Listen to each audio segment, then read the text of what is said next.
अरावली मालवा को आप प्लाटियो में सतलज यमुना प्लेन की कंपैटिबिलिटी में अपने दिमाग में की के लिए याद रखो कि माने मुझे अगर अरावली मालवा के बारे में लिखना है तो अपने दिमाग में ऐसा डाल लेंगे कि Aravalli Malwa is equal to transgangetic plain in plateau region, क्योंकि it is the imprint holder of. आप कहाँ स्प्रेड कर रहे हो? You are in Rajasthan and Madhya Pradesh. I don't need to tell you West Eastern Rajasthan and Madhya Pradesh. यहाँ पर you have got multiple agricultural revolution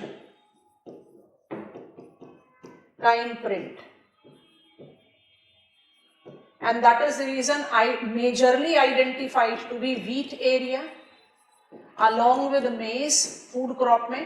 beat याद आ रहा है, चंबल वैली में भी अब टेकन अप एज इम्पोर्टेंट, और मेज को तो चंबल वैली में हमने प्रायोरिटी क्रॉप के तौर पर डिमार्केट किया। उसके अलावा मध्य प्रदेश की खत्म ही नहीं होती agriculture without pulses. And then we have taken yellow revolution, तो सोयाबीन बहुत इंपॉर्टेंट है यहाँ। हॉर्टिकल्चर के डेवलपमेंट की बात करें तो we have agriculture marketing board, tubewell irrigation supported, क्योंकि चंबल वैली दिमाग में आते ही कौन सा इरिगेशन आ जाता है? Canal, Gandhi Sagar, Rana Pratap Sagar dam, reservoirs. So tubewell irrigation से supported. We have mobilized on horticulture with olives and fig cultivation. Olive और फिग याद करो, टिपिकल मेडिटेरेनियन क्लाइमेटिक क्रॉप्स हैं।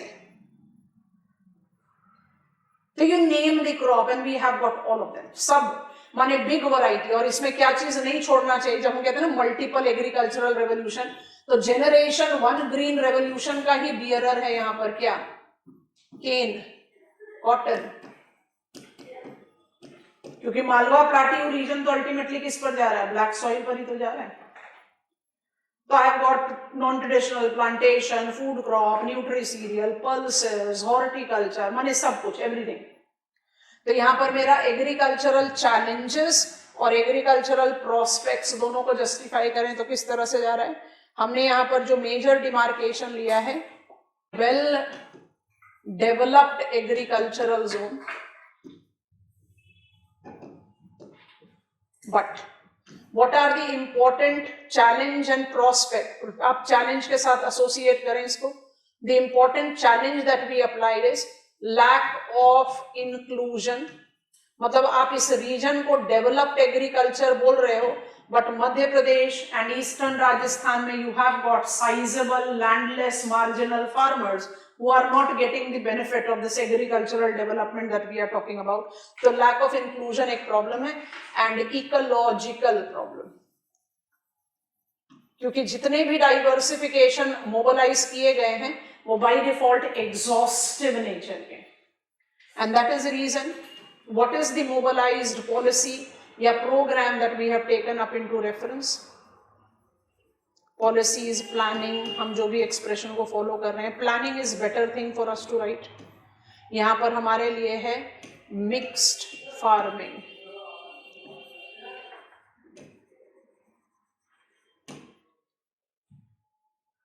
Mixed farming by default will be correlated with what? Mainstreaming of livestock.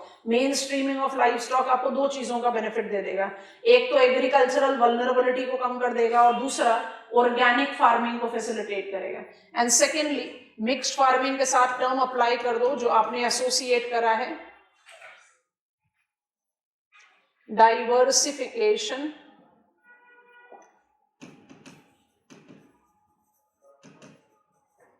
that can facilitate inclusion। कौन से diversification ले सकते हो? अपनी लिस्ट ऑफ एग्रीकल्चर ज्योग्राफी के कवरेज को अप्लाई कर दो। हमने यहाँ पर क्या किया? मेजरली पंजाब हरियाणा को रिपीट करने की कोशिश की, but to some extent we have also taken gangetic plain. Punjab Haryana को मेजरली रिपीट क्यों किया?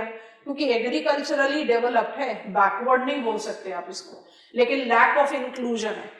तो जब डेवलप्ड है तो there is ecological challenge, inclusion की कमी है, तो इंक्लूजन इंड्यूस कैसे करोगे?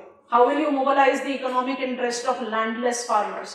कम्युनिटी फार्मिंग से, कोऑपरेटिव फार्मिंग से। So that logic which we talked about in Ganga Plains can be applied here.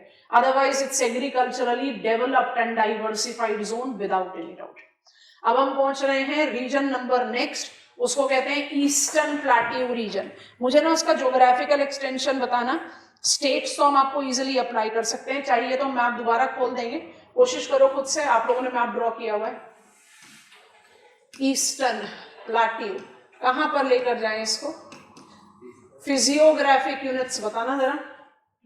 Madhya Pradesh तक आपने कवर कर लिया है, तो ईस्टर्न प्लेट्यू को आप कहां लेकर जाओगे? आप लेकर जाओगे झारखंड. छत्तीसगढ़ को बीच में क्यों छोड़ रहे हो? छत्तीसगढ़ को ले लेंगे और झारखंड को ले लेंगे. झारखंड को बोलने के बजाय क्या बोल सकते हैं? सिंहभूम क्रेटोन. तो सिंहभूम क्रेटोन में क्या हो जाएगा? रामगढ़ से छत्तीसगढ़ भी आ गया, एंड गरजात से उड़ीसा भी आ गया, राजमहल से वेस्ट बंगाल भी आ गया. और उसके पॉइंट 2 क्या लिखना चाहिए खंड करने? बस्तर क्रेटोन. दोनों को इंक्लूड करोगे ना, ये रहा मैप, दोनों को इंक्लूड करना है.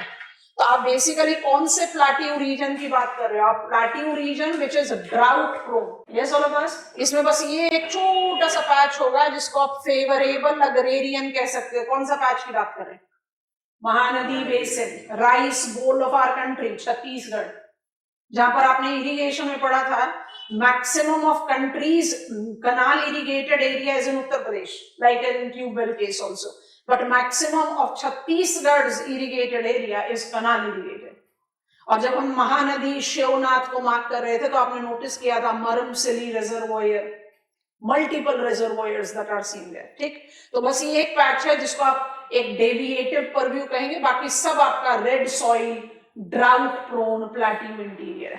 Getting on to it, we are talking about among plateau least developed. Underdeveloped बोलना तो गलत टर्म होता है, तो हम उसको अवॉइड करते हैं. Eastern plateau, least agriculturally developed agroclimatic region, barring the exception of rice bowl of the country, Mahanadi basin. कभी भी गलती से डेल्टा मत लिख देना, ब्लंडर हो जाएगा. डेल्टा कहां चला गया है? ईस्ट कोस्ट पे. डेल्टा नहीं है, प्लेट्यू इंटीरियर पर हो आप. Why it is agriculturally least developed? Because it is red soil, drought prone region that extends in पूरा शील्ड. हम जानबूझ के ये टर्म लिख रहे हैं तो कंटेंट हमारा जो है वो रिस्ट्रिक्ट हो जाएगा. Singhbhum and Bastar क्रेटोन.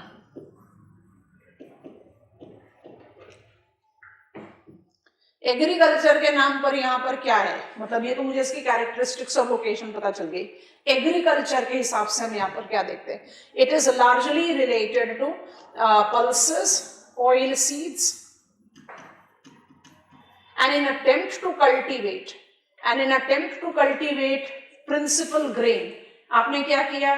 Large scale felling of trees. NCERT में बड़ा डोमिनेंटली मेंशन है, तो हम उसको यहां नहीं लिख रहे, हम उसको प्रॉब्लम्स में लिखेंगे. इस एरिया की सबसे बड़ी प्रॉब्लम ही है, इस एरिया की सबसे बड़ी प्रॉब्लम है large scale felling of trees. Purpose क्या था भाई? हम ना कल्टीवेट करना चाहते हैं, but it has done more loss than gain. Soil तो ऑलरेडी बहुत shallow, less fertile, drought prone था. It has led to soil erosion. अच्छा बच्चों, एक चीज को यहाँ पर बहुत क्लियरली पकड़ लेना. क्वेश्चन पेपर में जब सॉइल इरोजन लिखा है, मान लो short notes on soil erosion, ऐसे करके क्वेश्चन आ जाए, तो आपने सॉइल इरोजन को 8+2 स्ट्रेसेस के साथ अप्लाई करना है. याद आ गया? 8+2 स्ट्रेसेस. उस 8 स्ट्रेस में एक अलग से स्ट्रेस लिखा है जिसका नाम है सॉइल इरोजन. जब हम उस लिस्ट को फॉलो करते हैं तो हम सॉइल इरोजन को किसके साथ डिकोड कर देते हैं? Physical loss of soil. यहां हम बात फिजिकल लॉस ऑफ सॉइल की कर रहे हैं, लेकिन कभी भी ये वाली गलती एग्जामिनेशन में नहीं करनी है. एग्जामिनेशन में क्वेश्चन वर्ल्ड पे पूछे, पेपर 1 में पूछे, चाहे पेपर 2 में पूछे, सॉइल इरोजन जब बोल रहा है ना, तो अपने दिमाग में रख लो कि मुझे सारे स्ट्रेसेस के बारे में बात करना है, क्योंकि सॉइल इरोजन का टेक्निकल डेफिनेशन क्या है?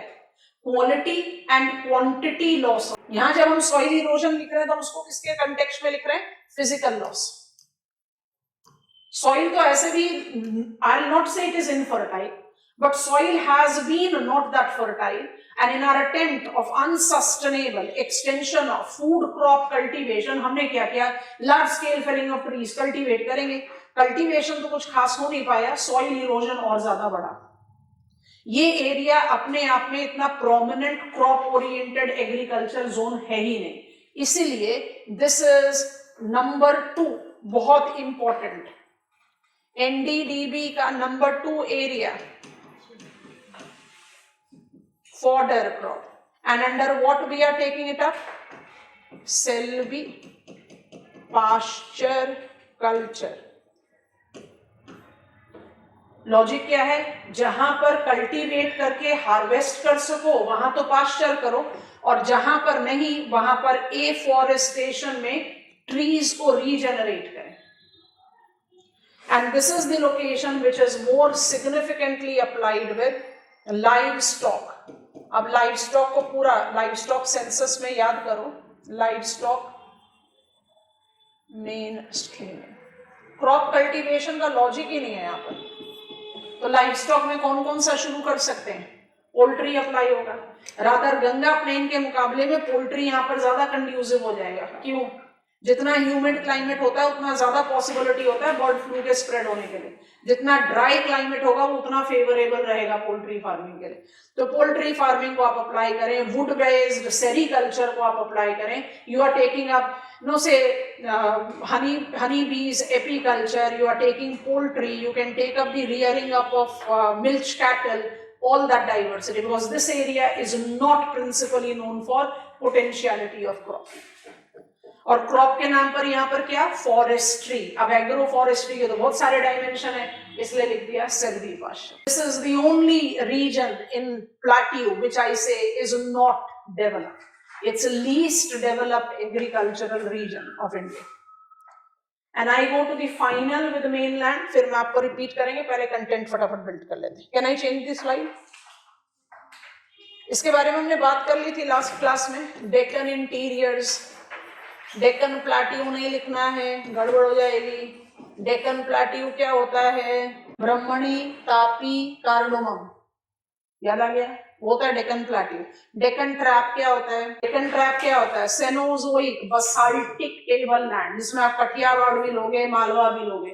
ना तो डेक्कन ट्रैप पढ़ रहे हो आप, ना तो डेक्कन प्लेट्यू पढ़ रहे हो, आप डेक्कन इंटीरियर्स पढ़ रहे हो। तो जरा मदद करो, फिजियोग्राफिकली आप कहाँ कहाँ पर हो? तेलंगाना, कर्नाटका प्लेट्यू, मलनाड, बैंगलोर, मैसूर अपने आप आ गया, प्लस सदर्न। ठीक हो गया? लिख दे रहे हैं। So Deccan interior is comprised of Telangana,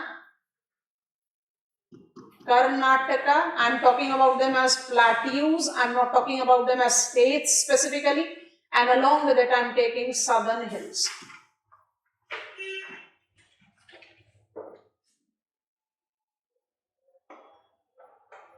ये largely developed है, it is largely developed and diversified agroclimatic region।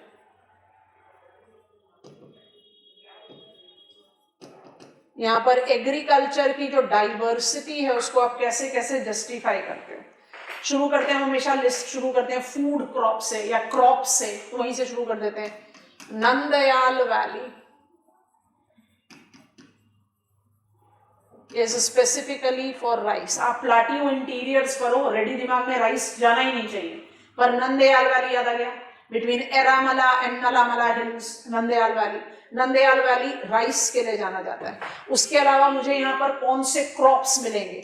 You have started your study of agriculture by referring cropping regions, बस आपको वही चीज अप्लाई कर देनी है। तो ऑयल सीड्स होगा, न्यूट्री सीरियल होगा। मेजर न्यूट्री सीरियल कौन सा आएगा यहाँ पर? ज्वार। और थोड़ा सा सदर्न हिल्स की तरफ चले जाओगे तो क्या आ जाएगा? Ragi. So that kind of specification you can develop, and we also correlate it with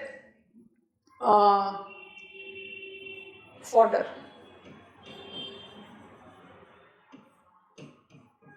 but not as prominent। It is identified with fodder cultivation largely in the areas of Telangana plateau. अच्छा, developed बताया, इसके लिए जो diversification उसको add करना है, तो I have got sericulture. आपको बता दिया था Karnataka is equal to dominant sericulture. कहां पर? बैंगलोर, मैसूर प्लाटू. मलनाड्स में चले जाओगे तो कॉटन और केन आ जाएंगे. सदर्न हिल्स पर चले जाओगे तो T, coffee, spices. I hope it is comfortable. तो मतलब मेरे पास बिग, एकदम ऐसा बड़ा रेंज जो मुझे और कहीं नहीं मिलता. मतलब this kind of range I don't find in any of the other agroclimatic region. So it's significantly developed and significantly diversified. यहां पर जो एक जिसको कहते हैं ना dark spot, the area which lacks in its development, वो एरिया जो है वो है आपका Telangana plateau region. Telangana drought prone है. फिर से याद कर लो, तेलंगाना प्लाट्यू रीजन को आपने अप्लाई करना है विद सिंहभूम क्रेटोन और बस्तर क्रेटोन से. वही वाली कैरेक्टरिस्टिक्स आ जाएगी. क्या? ड्राउट प्रोन है, रेड सॉइल है, सॉइल इरोजन एज प्रॉब्लम है. तो ये एनडीडीबी का तीसरा और फाइनल एक्सक्लूसिव. मेलागिरी में रागी के साथ आप कल्टीवेट करो, ये एक्सक्लूसिव लोकेशन है टुवर्ड्स फॉडर क्रॉप कल्टीवेशन. तो ये आप एक पॉइंट ऐड कर सकते हो प्लानिंग में. इट्स एनडीडीबी फॉडर क्रॉप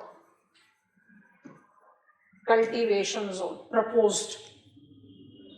इस एरिया में, इस एग्रीकल्चरल रीजन में जो दूसरा ये आपका प्रॉब्लम है, स्टार मार्क कर देते हैं. और जो इसी के हिसाब से इसकी प्लानिंग लिख दी है. बाकी सफिशिएंटली डेवलप्ड एग्रीकल्चरल परव्यू है. दो चीजों का ध्यान रखना है. One is soil erosion abatement. बार बार बता रहे हैं, जब तक सॉइल इरोजन को स्पेसिफिकेशन ना मिले, सॉइल इरोजन सारे स्ट्रेसेस को इंक्लूड करेगा. सॉइल इरोजन को आप अपनी लिस्ट ऑफ स्ट्रेस से खाली फिजिकल लॉस कभी भी डिकोड मत करना. अगर क्वेश्चन में कुछ स्पेसिफिकली डिकोडेड है कि soil erosion as physical loss, तब you follow it, otherwise don't follow it that way. और उसी पॉइंट पर जज कर लो. आप क्या ऐड कर सकते हो? कंक्लूड करने वाले आप तो गेस कर ही लोगे क्या. India is working strongly towards making her agriculture mixed cropping to mixed farming. Sheep बहुत इंपॉर्टेंट है ना, याद करो. शीप को कहां पर अप्लाई किया था? सारा पेनिनसुलर इंटीरियर्स में था. सो सॉइल इरोजन अबेटमेंट में animal livestock mainstream. बाकी एग्रीकल्चर जिस हिसाब से डेवलप होना चाहिए उस हिसाब से sufficiently developed. Of course there is always the problem about marginal farmers, landless labourers. तो वो हम इंक्लूजन के बारे में तो डेफिनेटली बात करते हैं when it comes on to planning of. अच्छा, जो लास्ट एग्रो क्लाइमेटिक रीजन है बड़ा इंटरेस्टिंग है. हम उसको बोलते हैं नंबर 15. तो हम आगे फिजियोग्राफिक यूनिट नंबर लास्ट पर. तो माउंटेन में मेरे पास 2 थे, प्लेन में मेरे पास 7 थे, प्लेट्यू में मेरे पास 5 हैं, और आइलैंड माने 1 agroclimatic region. This is how we have learn Indian physiography also. Island में हम ओशियानिक आइलैंड्स को इंक्लूड करते हैं, क्योंकि जो बाकी आइलैंड्स हैं वो तो ऑलरेडी पॉलिटिकल डोमेन पर आ गया ना. जैसे माजुली असम के साथ आ गया. जब आप बात करोगे एग्रीकल्चरल पर्सपेक्टिव में ही बात करें, जब आप बात करोगे पचम खदेर, वहां पर एग्रीकल्चर कम है बट फिर भी हेलोफिटिक वैरायटीज ऑफ फॉडर क्रॉप जो है बनी ग्रासेस में ज्यादा है, ग्रासलैंड में. अगर आप उसको करोगे तो गुजरात के साथ चला गया, तो गुजरात एग्रो क्लाइमेटिक रीजन में गया. So we don't talk about those islands, we simply talk about oceanic islands. Oceanic islands में 2 चीजों का ध्यान रखेंगे. Lakshadweep is not known for agriculture. Lakshadweep की इकोनॉमिक सेटअप जो है वो डोमिनेंटली टूरिज्म बेस्ड है. लक्षद्वीप में एग्रीकल्चर के नाम पर मेरे पास कोकोनट है. Coconut based, coconut related industries is one of the additional economic support there. But coconut जो है वो कल्टीवेट नहीं किए जाते. लिटोरल है ना, on shore littoral. And when I talk about Lakshadweep as atolls, I hope you are recalling Minicoy, Cannanore, Amindivi. जब आप अटॉल्स की बात करोगे तो by default on and off shore littorals का डोमिनेंस दिखाई देगा मुझे. तो लक्षद्वीप में जो कोकोनट है, coconut palm, that somewhere represent agriculture and to some other extent marine aquaculture represents agriculture. Otherwise, Lakshadweep is not definitely into our radar when we talk about island. I'm opening up map. तो मेरा जो island territory है as agro climatic reason, उसका जो principal focus है वो जाता है Andaman Nicobar islands. Lakshadweep is not known for agriculture but included है तो मेंशन तो करना पड़ेगा। जब आप अंडमान निकोबार आइलैंड्स की बात करते हो तो you take into reference subsistence, to some extension semi subsistence, you can call it semi commercial also. Which type of cultivation? जितने सेंटर पर आते जाओगे, पीक्स आज हम खत्म करेंगे तो हम मार्क करेंगे जो most tallest peak of Andaman Nicobar है, सैडल पीक बोलते हैं। अंडमान निकोबार आइलैंड्स का क्या लॉजिक है, जितना सेंटर में चले जाओगे इट इज टॉल और कोस्टल एरियाज प्लेन है, वहां पर यू आर हैविंग एग्रीकल्चर और agriculture goes in complete range जो आप इस लोकेशन पर विजुअलाइज कर सकते हो। I have got root crops cultivation, I have got rice cultivation, I have fresh water aquaculture, I have marine aquaculture, सब कुछ है। सबसे इंटरेस्टिंग पॉइंट यहाँ पर ये है that with sea surface temperature increase, हमने आपको पार्ट 1 आइलैंड बताया था फिजियोग्राफी में, पार्ट 2 यहाँ बता रहे हैं, पार्ट 3 जब हम आइलैंड टेरिटरी रीजनल प्लानिंग पर पहुंच जाएंगे। ये सिर्फ एक ऐसा एग्रो क्लाइमेटिक रीजन है जहां की फ्यूचरिस्टिक प्लानिंग एग्रीकल्चर सेंट्रिक नहीं है, बिल्कुल अलग चीज हो गई है। तो थोड़ा ध्यान से सुनना, फिर हम पॉइंट्स लिख देंगे, आप कॉपी कर लेना। अंडमान निकोबार, लक्षद्वीप तो ऐसे भी एग्रीकल्चर नहीं है तो आप उसको स्किप भी कर सकते हो अगर आप पूरे के बारे में लिख रहे हो तो। अगर आप स्पेसिफिकली आइलैंड के बारे में लिखोगे तो फिर लक्षद्वीप में coconut, palm and marine aquaculture add किया जा सकता है। Andaman Nicobar principally represent island territory as agro-climatic region. Point 1. Point 2. Which type of agriculture is there both on and offshore? And it's largely with subsistence. I cannot put it into absolute commercial edge, but yes, it do have got some commercial dimension to it. It's subsistence agriculture. और उस subsistence agriculture में आप rice, different varieties of root crops, including some vegetables, you are cultivating them. Freshwater aquaculture भी है.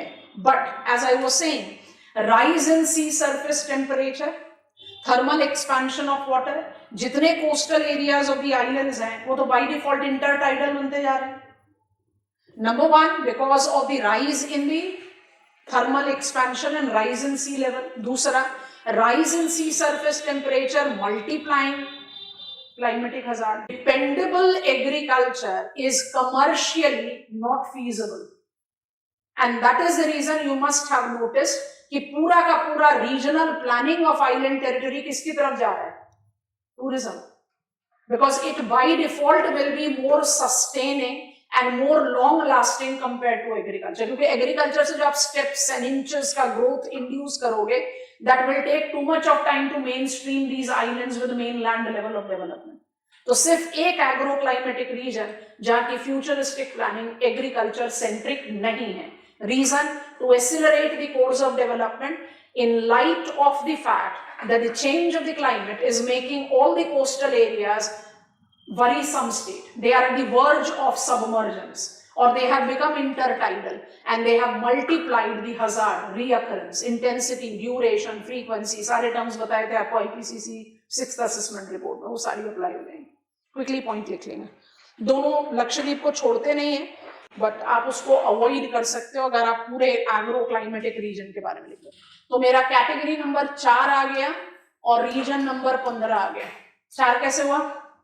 Mountain done, plain done, plateau done, island. It includes both Lakshadweep that has a trace level of agriculture, largely correlate with coconut, palm, which is more of natural stand, and marine aquaculture. अब हम इसको थोड़ा सा push दे रहे हैं because with the changing climate यही थोड़ा सा मोर कंड्यूसिव एक्टिविटी हो सकता है। It also includes Andaman and Nicobar island जहां पर dominant subsistence level of agriculture है with cultivation of big range. Root crops, yams, cassavas, ना warmer wet climate का typical yield होता है। अच्छा, fresh water and marine aquaculture.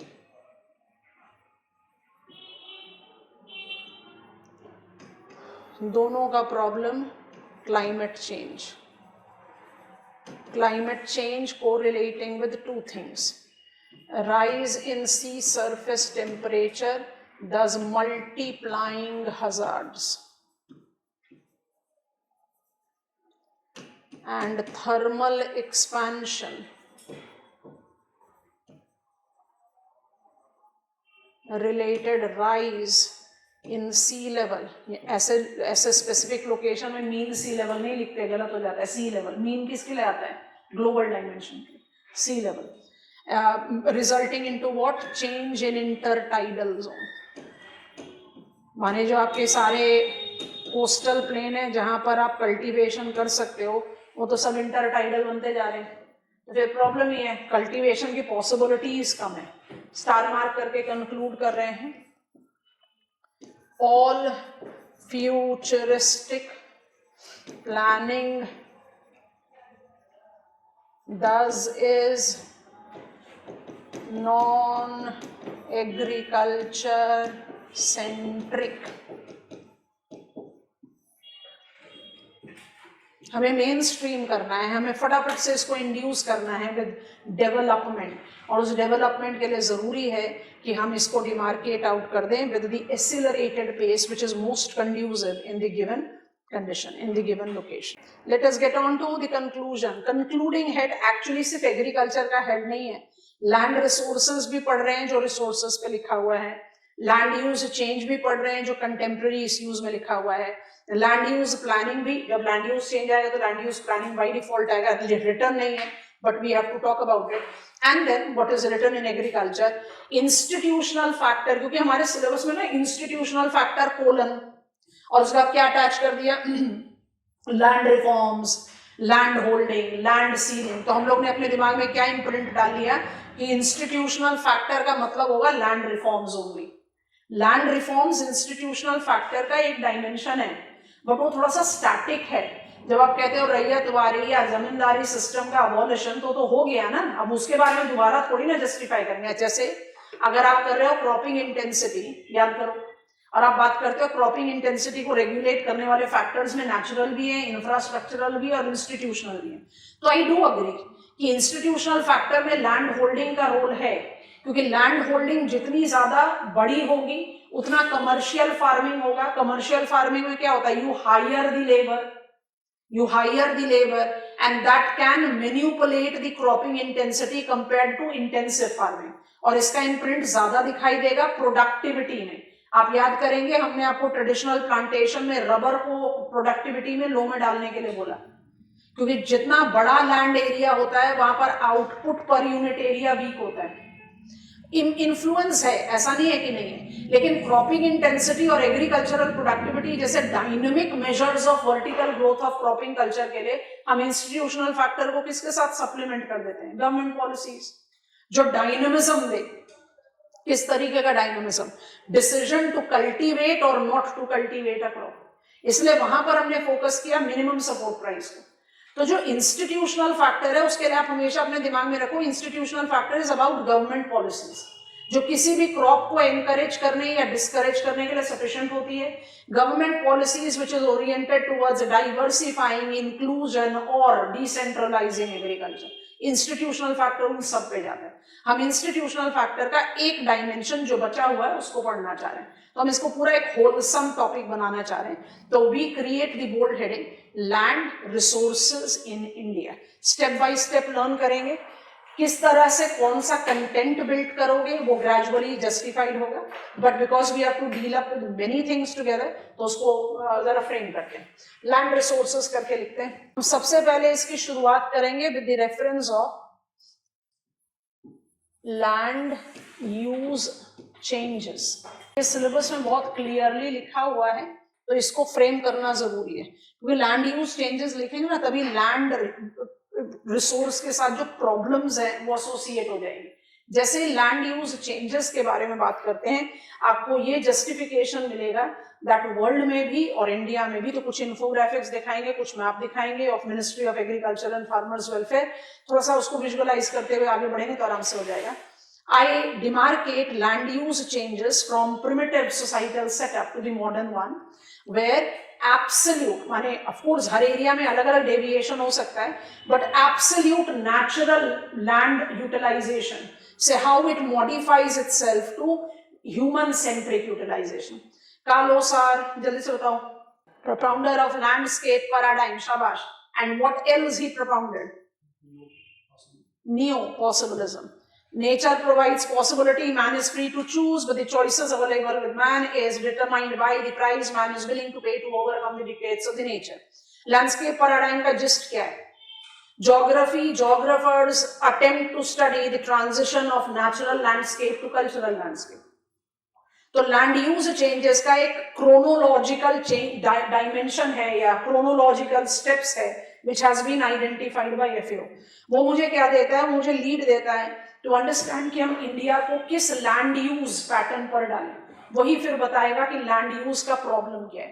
तो जैसे आप लैंड यूज चेंजेस को लर्न करते हैं, you take into reference agricultural land use dominates. Change हो रहा है but dominant factor by default prevail करता है वर्ल्ड पर भी और इंडिया पर भी. हम दोनों ही आपको बताएंगे. जैसे इसको जज कर लिया, then we can take up the reference of कि सारे agricultural planning land resource management के साथ जाएंगे नहीं जाएंगे. पहले इनको जज करते हैं, फिर उसके बाद फिर will take into reference institutional factors. आपको समझा दिया इंस्टीट्यूशनल फैक्टर्स को कभी भी इस पर रिस्ट्रिक्ट नहीं करना, पर लिख रहे हैं ऐसे क्योंकि सिलेबस में ऐसे लिखा हुआ है, जिसमें will talk about land holding, land reforms. Land holding मुझे फटाफट से लिंक दे देगा ये लैंड यूज पैटर्न की तरफ. लैंड होल्डिंग का प्रॉब्लम ही बड़ा गजब है इंडिया में. अभी तक तो हमारे पास फेवरेबल कंप्लीट लैंड रिकॉर्ड्स भी नहीं है. Have you heard about land Svamitva? There has been the mobilisation of Bhu Aadhaar. तो we want to generate out the data. तो लैंड होल्डिंग के साथ जो भी प्रॉब्लम है उसको लर्न करके will take into reference of data creation. Land digitisation की बात करेंगे. जैसे लैंड डिजिटाइजेशन की बात करेंगे, will take up the reference of land resource management. जिस लैंड रिसोर्स मैनेजमेंट में by default we have to take into reference दो चीजें, दोनों ज्योग्राफिकली बड़ी इंपॉर्टेंट है. तो ये ना मेरा जो बड़ा हाइप सा टॉपिक है जो आपके जीएस के साथ भी ओवरलैप करता है, वो एक कस्प पार्ट है. वो सिर्फ ओनली पार्ट नहीं है कि आप सिर्फ जमींदारी ryotwari changed on. Tennessee reform has led to more agricultural productivity, right to the tenants and etc. वो तो थोड़ा सा हिस्टोरिकल एज है, उसमें कुछ ज्यादा चेंज नहीं. उसके साथ आपको आगे बढ़ना है, दैट इज मोर इम्पोर्टेंट. तो हमारे पास लैंड केपेबिलिटी क्लासिफिकेशन है, क्योंकि लैंड केपेबिलिटी क्लासिफिकेशन मुझे किस पर, लैंड केपेबिलिटी क्लासिफिकेशन अलग टॉपिक है आपके सिलेबस में, एग्रीकल्चर में लिखा हुआ, इसलिए स्टार मार्क कर दिया. के साथ आपको और क्या कंक्लूडिंग स्टेप पर आप किसके बारे में बात करोगे? जैसे ही लैंड केपेबिलिटी क्लासिफिकेशन कर दी, लैंड यूज प्लानिंग. यहां पर हम नीति आयोग पर आ जाएंगे. शुरू करते हैं. ये हमारा थोड़ा सा प्लान रहेगा. 2-3 topics of our syllabus we are integrating. तो depending on what is the question आपको अपने कंटेंट को मोल्ड करना पड़ेगा, but we want to learn it complete as a land resources India. ठीक है, ये मेरा फ्रेम है. शुरू कर रहे हैं. सबसे पहला पॉइंट, लैंड यूज चेंजेस.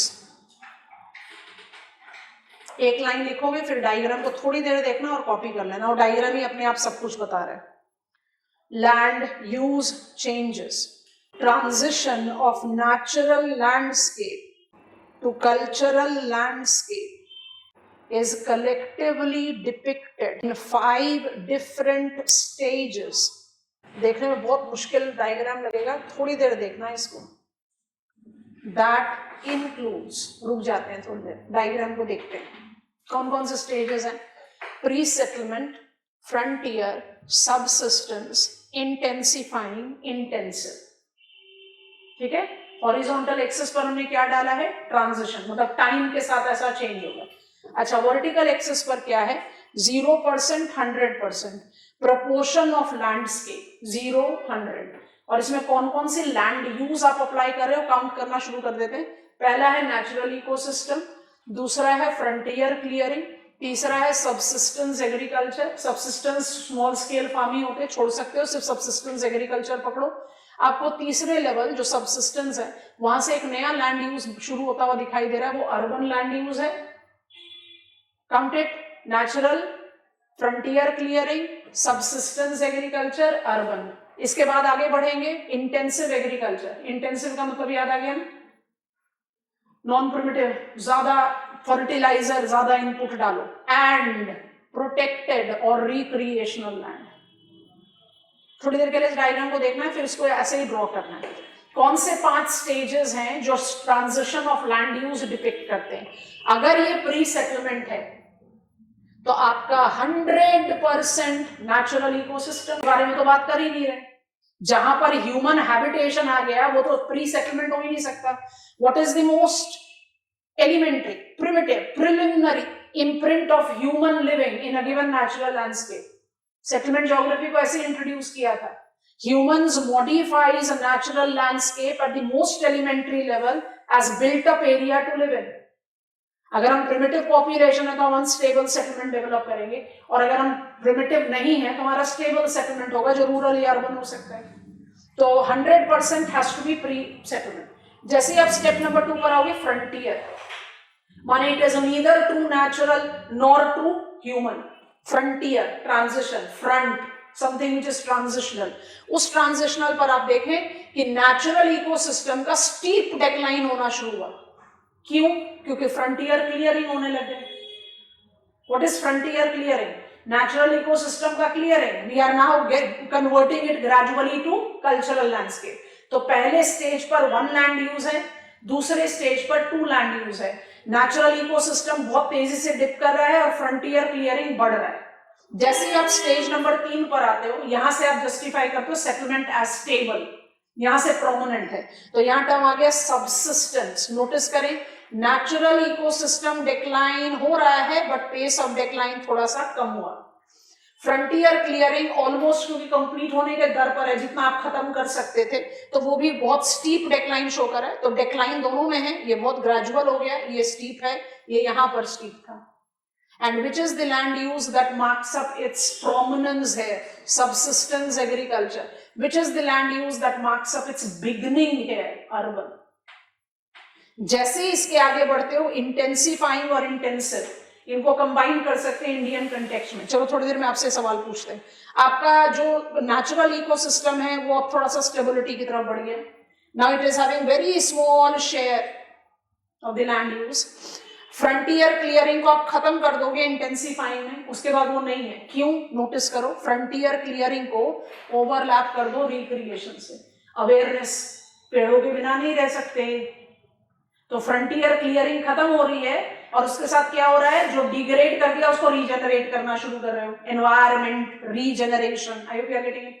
तो फ्रंटियर क्लियरिंग खत्म हो जाएगी और रिक्रिएशन शुरू हो जाएगा, afforestation, if that makes easier sense. ठीक हो गया? अच्छा, जब ये खत्म हो गई, बिल्कुल खत्म हो गई, इसका इंटेंसिव में कोई लॉजिक नहीं है।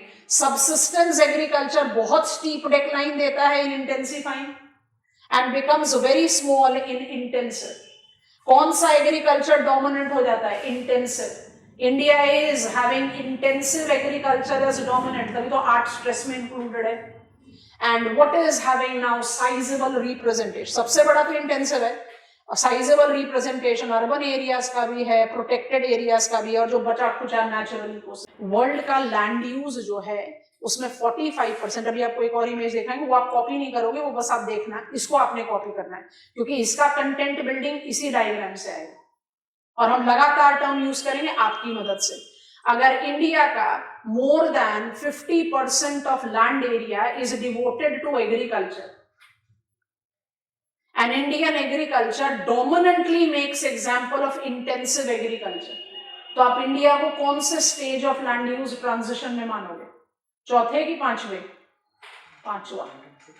कुछ एरियाज इंडिया का चौथे पर जा सकता है बट मेजरली इंडिया पांचवे स्टेज। कोई वैल्यू नहीं है, प्रोपोर्शनेट डिप है। आप सबसे पहले तो की पकड़ो इस डायग्राम का, हमने इसलिए आपको समझा दिया। आपको 5 स्टेजेस ऑफ ट्रांजिशन बनाने हैं और 6 डिफरेंट लैंड यूज को जस्टिफाई करना है। काफी सेल्फ एक्सप्लेनिंग फिगर है, मुझे ओवरराइट करने की कोई जरूरत नहीं है, आप इसी के साथ इसको अप्लाई कर लो और बना लो। डायग्राम बड़ा ही डिफिकल्ट सा लगता है, बट एक बार इम्प्रिंट हो गया तो आप लैंड यूज चेंजेस का बहुत अच्छा और कन्विंसिंग राइटअप तैयार कर सकते हो। I hope you are getting hold of the diagram. बिल्कुल रिलेटिव है, बस रिलेटिविटी में ही ड्रॉ करना है। और जो लैंड यूज जहां पर आकर खत्म हो रहा है, खत्म आप देख रहे हो सिर्फ फ्रंटियर क्लियरिंग में, बाकी कोई लैंड यूज खत्म नहीं हो रहा है। I hope you are noticing it. और जो बिल्कुल स्क्रैच से डिफाइंड वे में शुरू हो रहा है वो मुझे प्रोटेक्टेड रिक्रिएशनल लैंड दिख रहा है और अर्बन लैंड यूज दिख रहा है। Categorisation given to us by FAO, तो डायग्राम के बेस पर लिख लो एफएओ।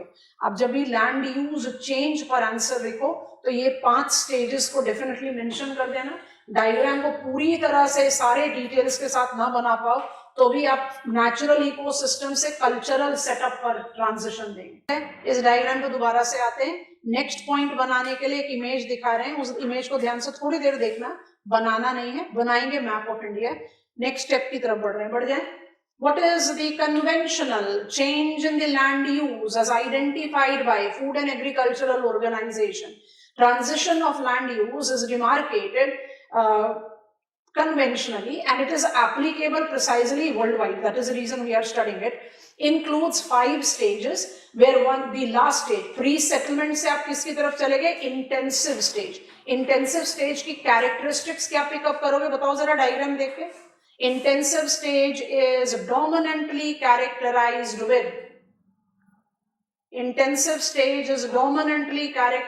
with subsistence agriculture. ये डिराइव करोगे ना? Yes no? अब देखो जरा डायग्राम। कुछ फैक्ट्स हैं जो आप बहुत टाइम से पढ़ते आ रहे हो बट यहाँ पर दिख रहा है, वो रिकॉर्ड ही इस तरह से है। So we have taken earth surface का 29% लैंड है, 71% ओशन है, हटा दो। 29% लैंड का 71% हैबिटेड है, बाकी ग्लेशियर है या बैरन है। जो 71% हैबिटेड लैंड है उसका 50% एग्रीकल्चर। आगे पकड़ में बेटा, तो वर्ल्ड कौन से लैंड यूज पर है, कौन से लैंड यूज ट्रांजिशन स्टेज पर है? Intensive.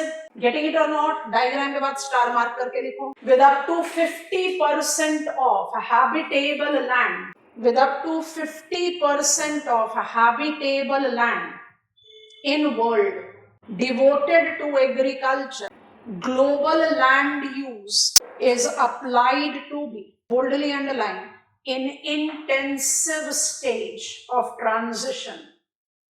I hope you have understood it. बाकी डिटेल्स हमें नहीं चाहिए, हम उसको नहीं देख रहे, ठीक है।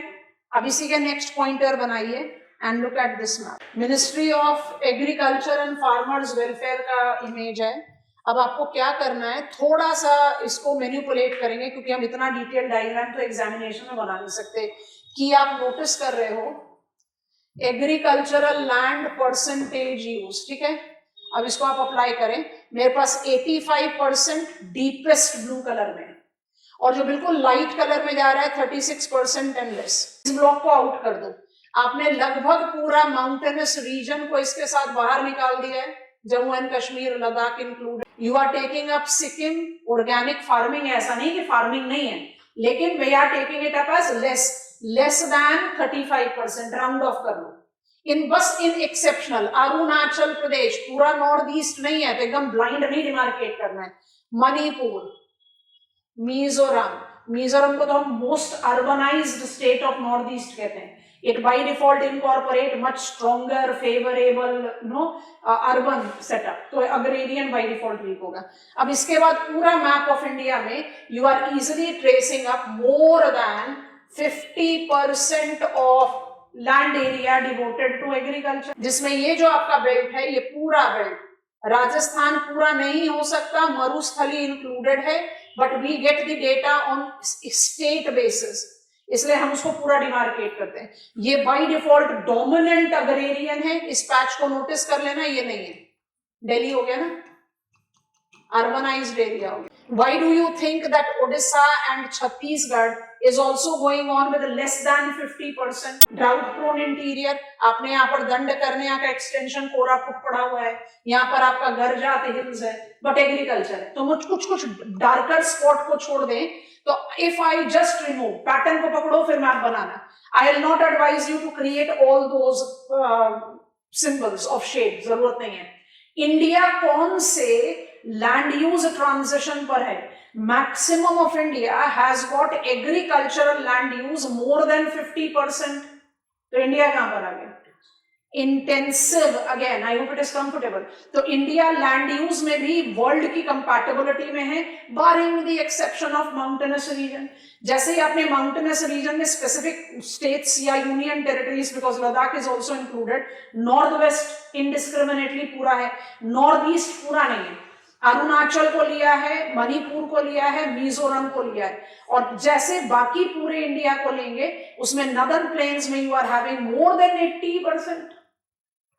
बाकी में आप फिर भी एसोसिएट कर रहे हैं विद 60-70% का रेंज में। तो I have advise you to take it more than 50%, maximum of India, mountainous region less than 50%। पहले पॉइंट लिखो फिर मैप बनाएंगे। हम जो ओवरराइट करा उसको रिमूव कर रहे हैं और कैटेगरीज को रीराइट कर दे रहे हैं, आप बिल्कुल उसी तरह से इसको कॉपी डाउन करेंगे। Write down the next point. In India also maximum of territorial strength includes agricultural land use of more than 50%. Put a dash and write down that is intensive stage bracket, barring the exceptions of northwest Himalayas. Take the statement northeastern region, put a dash and write down, with Sikkim, Arunachal Pradesh, Manipur, Mizoram. Copy down map of India. Though are decreasing, they continue to be significant with economic pressure of low productivity. We are talking about wasteland and grazing pressure. We are talking about pasture. In accordance to Food and Agriculture Organization's data, अब ये data हमारा ministry of agriculture से नहीं है, India with average of 60% plus of agricultural land use, bracket में आप बाकी figures लिख लें, सारे कंट्रीज का लिखने की जरूरत नहीं है, कंपेरेबल कंट्रीज के साथ लिख सकते हो।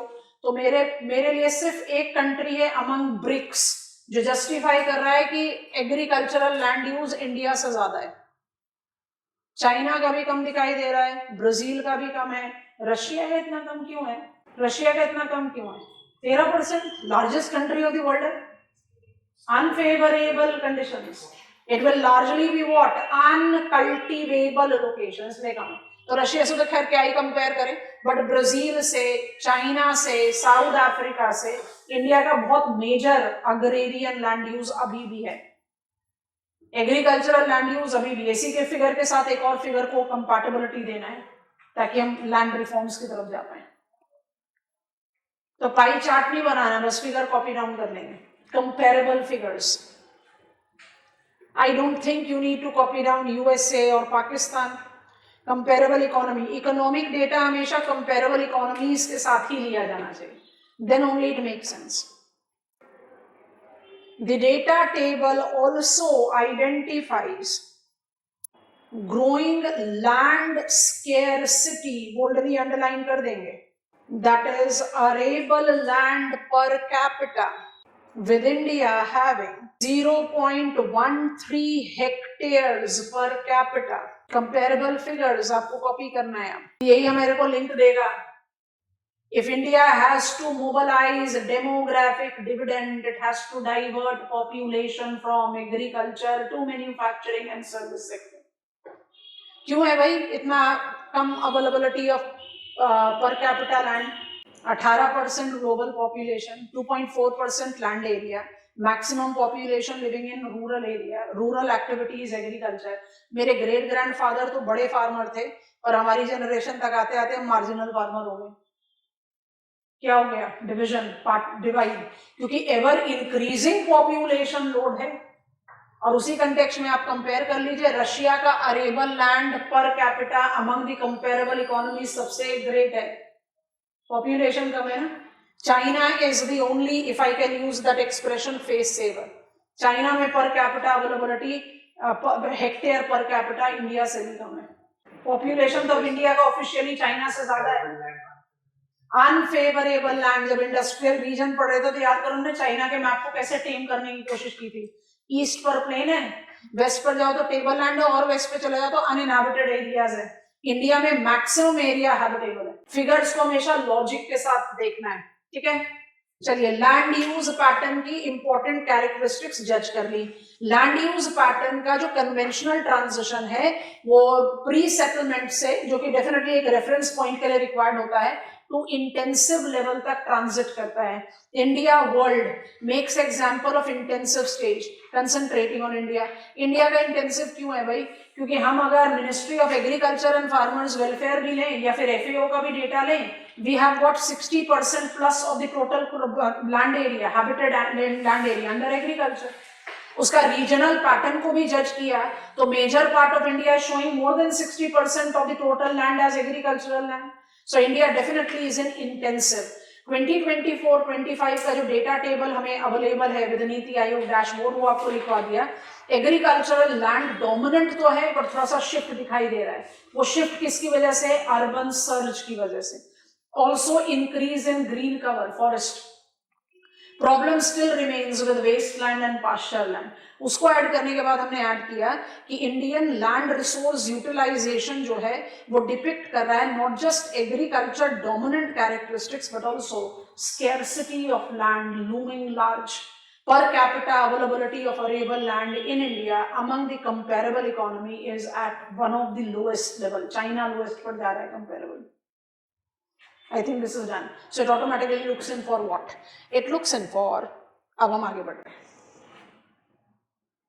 Land reforms. आ जाओ, बनाना heading, institutional factors, land and tenancy, land tenure tenancy. Elementary है, फटाफट से लिखिए। Institutional factor as land tenure and tenancy denotes the system under which type of land ownership was determined. It included systems like zamindari, rayatwari, mohalwari systems, etc. Next pointer.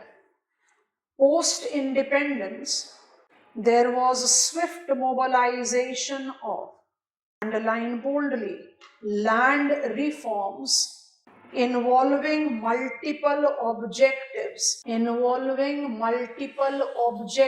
underline objectives, list kar lo.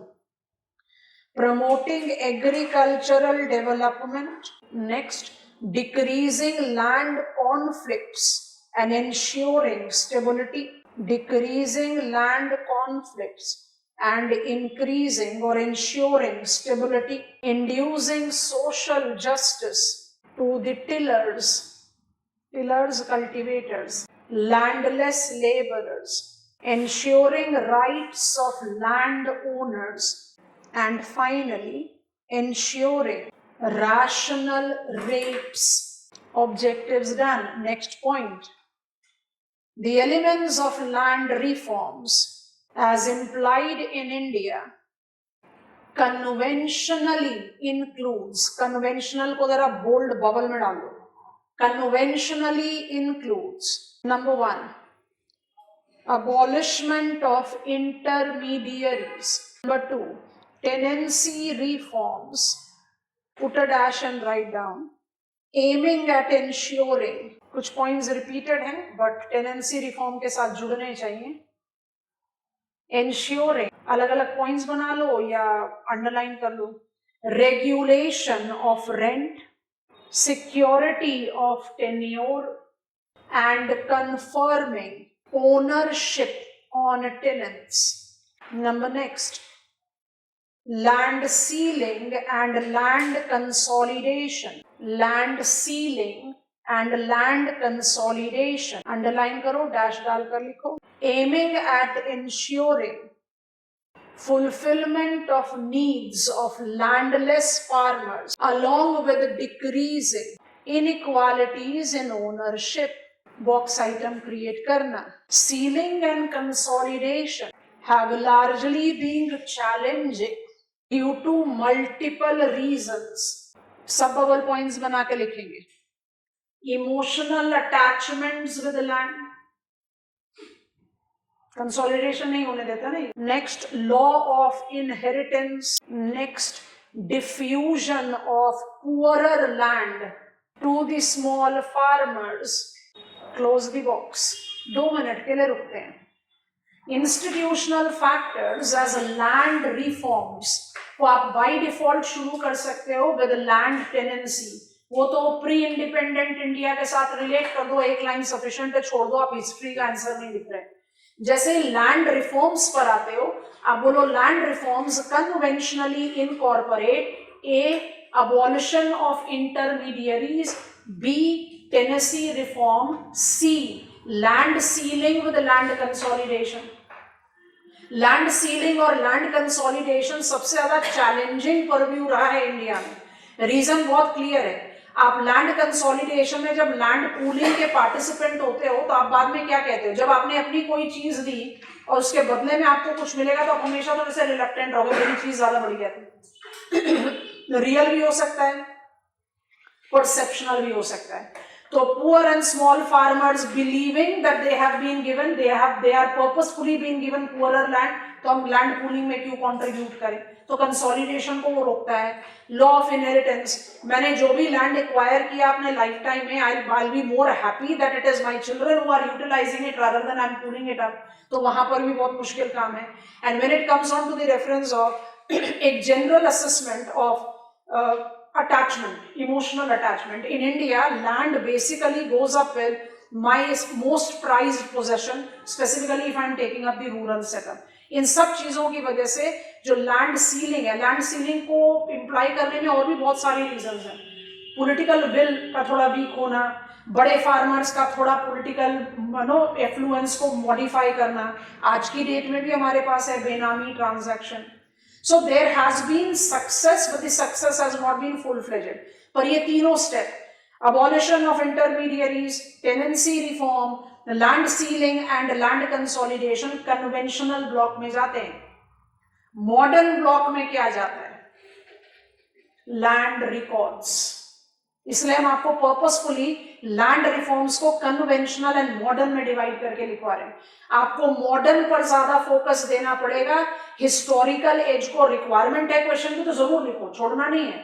आपके syllabus में भी mention है तो आपकी knowledge में बिल्कुल होना चाहिए. लेकिन कोई भी land reform for me as a geographer will be more oriented towards land records, land use planning. यहीं पर लेकर आ गए ना, डिजिटाइजेशन आ गया ना लैंड रिकॉर्ड में.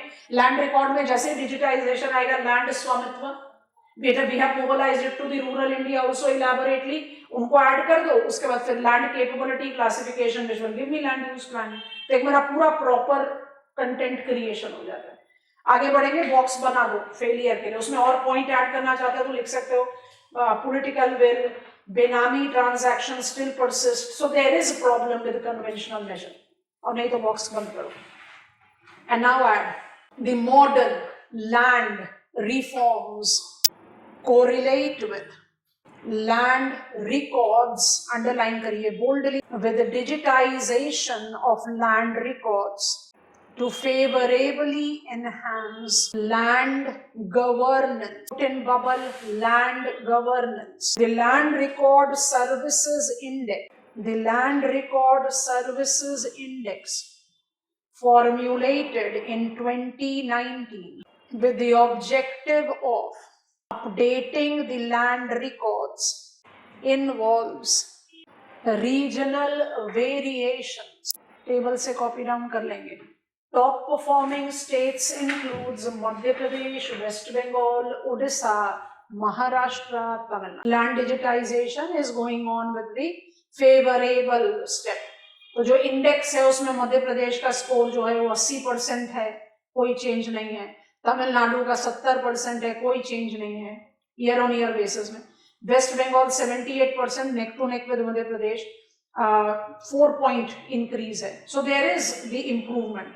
सो टॉप 5 स्टेट्स में नो चेंज भी है, इंक्रीज भी है, डिक्रीज भी है। ओडिशा एंड महाराष्ट्र का जो चेंज इन रैंक है वो डिक्रीज शो कर रहा है। तो top 5 and bottom 5 is sufficient. और बॉटम 5 चेंज इन रैंक है, जिसमें आप देखोगे कि सिक्किम में आपका स्कोर जो है वो 8.8 है, मतलब लैंड रिकॉर्ड डिजिटाइजेशन में सबसे पीछे, कोई चेंज नहीं। मणिपुर 22% पर है, उसका भी कोई चेंज नहीं। बट असम, केरला एंड गुजरात, असम और गुजरात में there is decline in the rank, Kerala have shown improvement. Population के बहुत सारे इंडिकेटर है, आप जनरल असेसमेंट बिल्कुल ये ले सकते हो कि जिस स्टेट का ज्यादा हाई स्कोर है इसका मतलब उसने सबसे मैक्सिमम लैंड रिकॉर्ड्स क्रिएट कर लिए। बट इसको आप ऐसे नहीं पढ़ोगे कि 80% of land in Madhya Pradesh have been recorded ना, ये स्कोर है इंडेक्स, ठीक है। इसी के साथ स्टार मार्क करके ऐड करो। सिंस 2020 पीआईबी का इमेज है वो देखेंगे।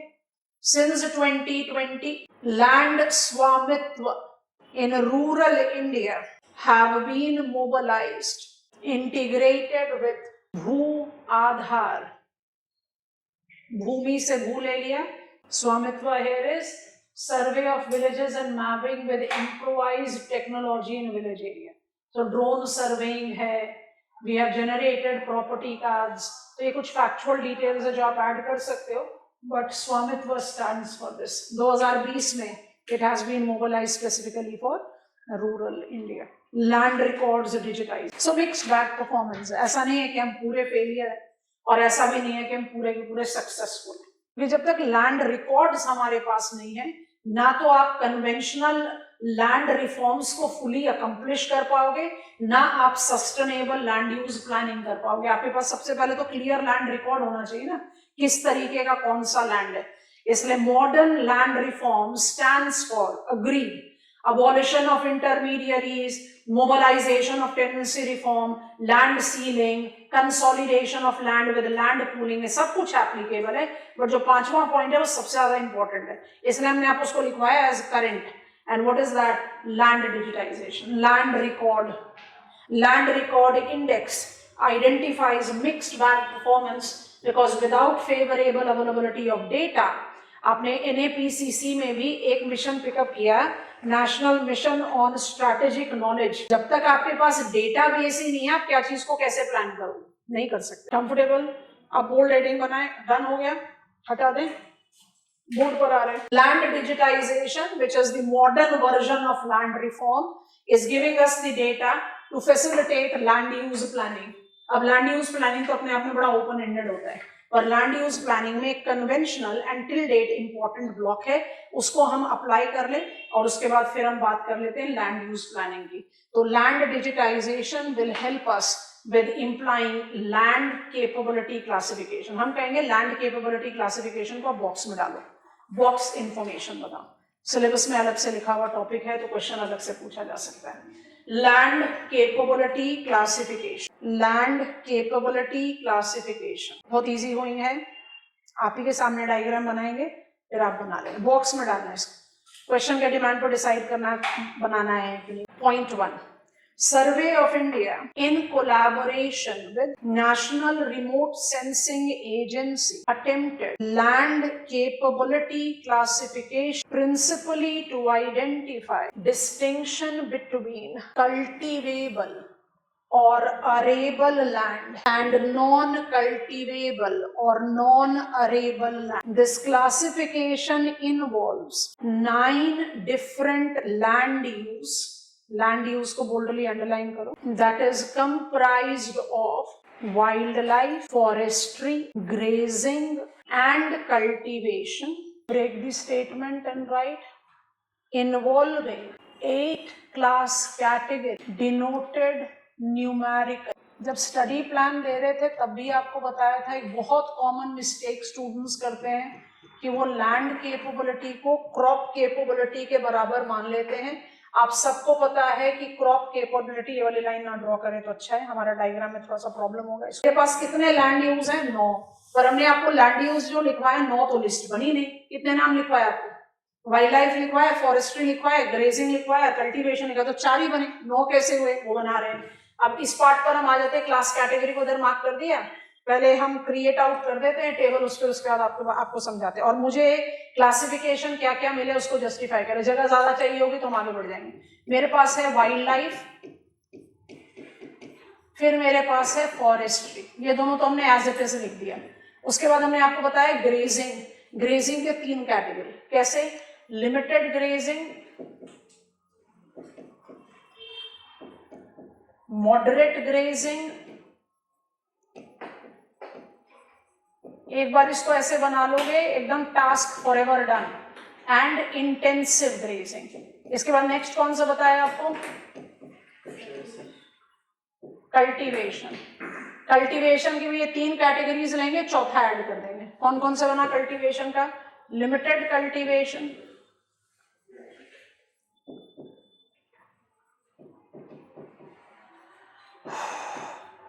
Moderate cultivation, intense cultivation and very intense cultivation. हो गए 9। अब आपकी ये लिस्ट तो तैयार हो गई, I am almost done with the same table, बन गया। आपके पास 9 लैंड यूज हैं और 8 लैंड केपेबिलिटी क्लासेस हैं। सर्वे ऑफ इंडिया का classification with collaboration with national remote sensing agency. Purpose है कि जो इंडिया का लैंड रिसोर्स है उसको आप 8 कैटेगरी ऑफ क्लासेस में क्लासिफाई करो, टू जस्टिफाई कि वो पोटेंशियलिटी किसके लिए सबसे ज्यादा रखती है। तो ये लैंड केपेबिलिटी क्लासिफिकेशन कैसे बनता है, कैटेगरी 1 सबसे प्रोडक्टिव लैंड है, माने इसको बेस्ट क्वालिटी लैंड है वो, तो जो बेस्ट क्वालिटी लैंड होगा इसका यूटिलाइजेशन तो इन सारे लैंड यूज पर होगा, बट इसका सबसे ज्यादा यूज कहाँ किया जाएगा, इंटेंसिव या वेरी इंटेंसिव एग्रीकल्चर पर। आ रही बात समझ में, आप देखते जाओ हम क्या कर रहे हैं।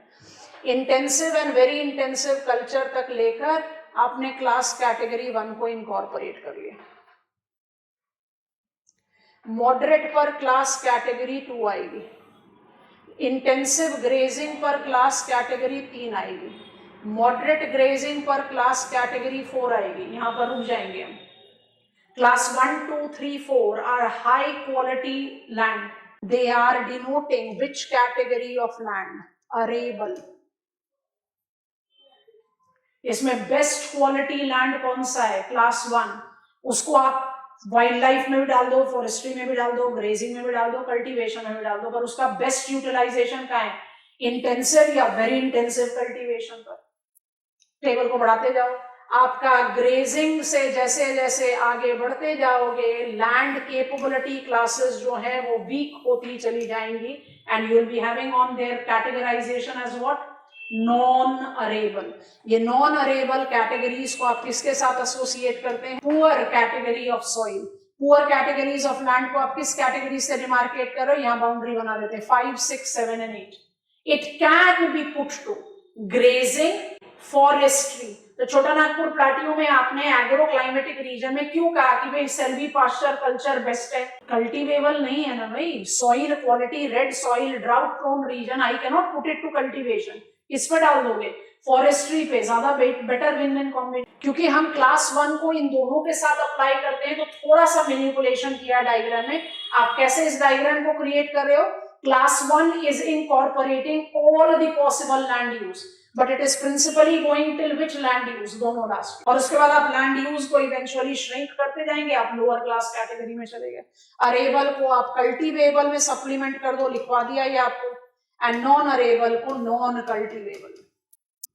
और नॉन कल्टीवेबल ही है जहां पर आपने अप्लाई किया है सेल्वी पास्चर कल्चर, फॉरेस्ट्री, या let it remain with the wild life natural domain. Kindly create the table. Class 1 is highest quality land. Class 8 is poorest quality. आपको स्पेशल इकोनॉमिक जोन के लिए लैंड अलॉट करना है तो non arable करो, infrastructure करना है नॉन अरेबल करो। ये कहाँ का समझदारी है कि आप एग्रीकल्चरल जॉब को स्नैच करके और मैन्युफैक्चरिंग और सर्विस सेक्टर में जॉब क्रिएट करोगे। Are you getting it? तो लैंड रिकॉर्ड में आप करना क्या चाह रहे हो, आप अपने लैंड को कैटेगराइज करने की ही तो कोशिश कर रहे हो। उसी का एक कन्वेंशनल अप्रोच है land capability classification. Land capability classification is classification of land resource into arable and non-arable. 8 class categories हैं. Class 1 is the highest quality land and class 8 is the poorest quality land from the perspective of agriculture. हमने थोड़ा सा manipulate किया है covering आपको. तो class 1 को intensive, very intensive दोनों में डालते हैं. जितना क्वालिटी ऑफ लैंड वीकर होता जाएगा, लैंड यूज प्रोबेबिलिटी श्रिंक. आगे है ना समझ में डायग्राम का मतलब. लैंड यूज प्लानिंग पर कभी भी आंसर लिखो तो लैंड कैपेबिलिटी को साइड में जरूर बना देना, और जब भी लैंड कैपेबिलिटी पर आंसर लिखो तो लैंड यूज प्लानिंग को टेल एंडर पर जोड़ देना. इसी तरह कंटेंट बनेगा. Last pointer, the bulkiest one. Box को क्लोज कर दो. The land use planning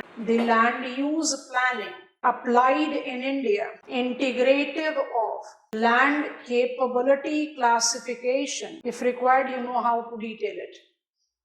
Land degradation neutrality includes 7 components that are. एक बार लिस्ट देखोगे तो ऐसा लगेगा डिफरेंस तो समझ में ही नहीं आ रहा. 2 मिनट रुको, हम साथ साथ में डिटेल्स. आप तो डायग्राम नहीं बनाओगे, आप इससे लिस्ट क्रिएट आउट करोगे. ठीक है. अब आप देखो यहाँ पर मेरे पास एक है ecosystem based land use planning और फिर है टेरिटोरियल इकोलॉजिकल प्लानिंग. अगर हम फेस वैल्यू में पढ़े तो इन दोनों में डिफरेंस कुछ खास दिख नहीं रहा. नहीं, वैसे ही अगर हम कहें इंटीग्रेटेड लैंड यूज प्लानिंग और फिर यहाँ कहें स्पेशियल लैंड यूज प्लानिंग, तो इंटीग्रेटेड तो स्पेशियल डायमेंशन पर ही होना चाहिए. तो डिफरेंस नहीं समझ में आ रहा.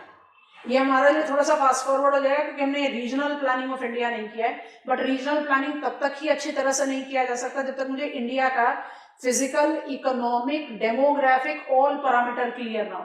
तो हम मेंशन तो कर देंगे ना, मैक्सिमम हमें पढ़ना है. जैसे मुझे फ्लड प्रोन एरिया पढ़ना है, ड्राउट प्रोन एरिया पढ़ना है, कमांड पढ़ना है, ट्राइबल एरिया डेवलपमेंट करना है, अर्बन प्लानिंग करना है, रूरल प्लानिंग करना है. तो major examples will be there as will be proceeding up with the other topics of our syllabus, completing economic geography. But यहाँ समझना है तो इनके जो मीनिंग है उसको डिराइव आउट करना है, पर टर्म यही रहेगा. ठीक. तो what are the 7 aspects of land use planning in India? I want to begin from here.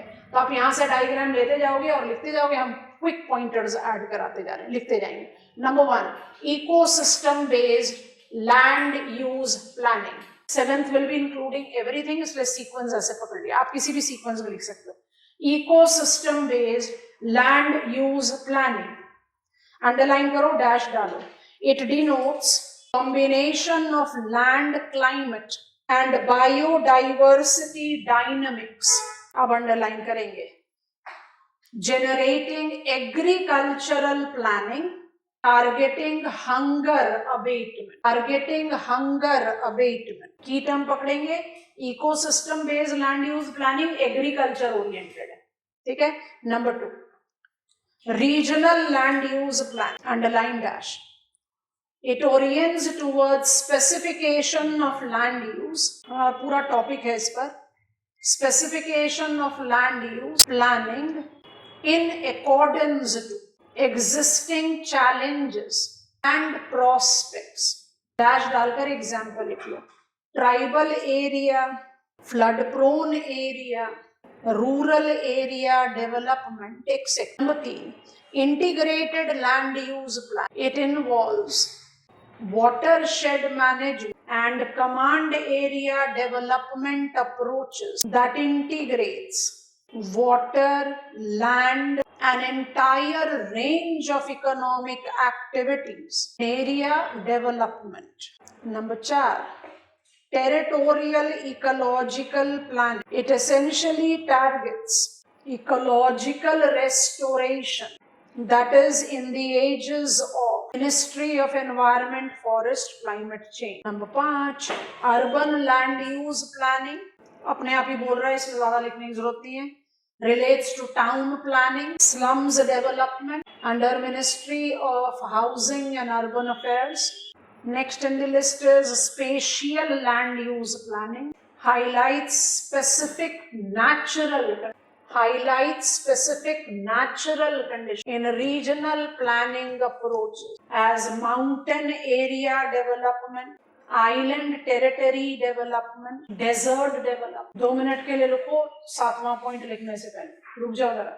What are the regional planning approaches in India? Apart from incorporating land capability classification and land degradation neutrality, as India also ratifies UNCCD's land degradation neutrality target year is 2030. ठीक है, हमने कैसे कैसे demarcate किया. Ecosystem based land use planning is agricultural plan. मदद करते जाओ. तो आप वेन डायग्राम अगर बनाओगे ना इस लिखने के बाद, तो वेन डायग्राम में लैंड यूज प्लानिंग के कंपोनेंट्स को एग्रीकल्चर प्लानिंग, ये क्या हुआ, इसको और इसको ज्यादातर बच्चे कंफ्यूज करते हैं. अलग बता दिया, ये भी स्पेसिफिक है, ये भी स्पेसिफिक है, पर ये नेचुरल कंडीशंस को डिनोट कर रहा है. ये किसको डिनोट कर रहा है, कल्चरल या प्रॉब्लमैटिक कंडीशंस को. तो ये प्रॉब्लम अबेटमेंट में इसमें आपने क्या क्या अप्लाई कर दिया, आपने अप्लाई कर दिया इसमें development of rural, flood prone area development, rural development.